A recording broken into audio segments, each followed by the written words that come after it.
Weekend cyangwa se mu yandi magambo uwo wiyita ni The Weekend. Sasa mu by'ukuri rero The Weekend yanditse amateka kuri Spotfy cyangwa se icyo bita Spotfy bitewe n'iki na accent ukoresha ibyo nta kibazo. Sasa mu by'ukuri Abel Tesfaye wamamaye nka The Weekend yanditse amateka mashya kuri Spotfy cyangwa se kuri Spotfy, aho nyine yabaye umuhanzi wa mbere ufite indirimbo nyinshi zumvishwe nyine na miliyari kuri urubuga. Sasa kugeza ubu ngubu rero uyu musore afite indirimbo 21 we imwe rero yagiye nyine yumva inshuro zirenze miliyari kuri Spotfy, ndetse bimugira nyine mu yandi magambo bimugira umuhanzi wa mbere wanditse amateka kuri urubuga rwa Spotfy cyangwa se Spotfy. Sasa mu by'ukuri rero Lost in the Fire niyo ndirimbo ye iheruka nyine guca agahigo, ndetse iba nyine indirimbo nyine ya kabiri ihuriwemo cyangwa se ihuriyemo na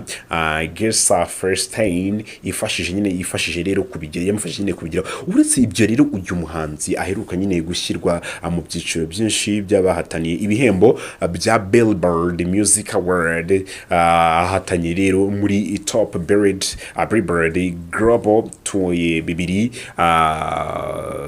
nyine artist. Sasa mu by'ukuri Top Billboard Global birumvikana top ndetse n'ibindi byinshi bitandukanye, hakazamo n'ahandi hose yagiye agaragaza uki kari umuntu wa danje akagenda afata amawadi atandukanye. Sasa mu by'ukuri ibihembo rero bizatangwa kuwa 12 Ukuboza uyu mwaka. Muri The Weekend ni umwe mu bahanzi bamaze kugira igikundiro gihambaye ku isi yose nzima. Mu yandi magambo isi yose ayifite gutya muki ayifite mu biganza bitewe n'uko nyine amaje kuba umuhanzi w'icyamamare.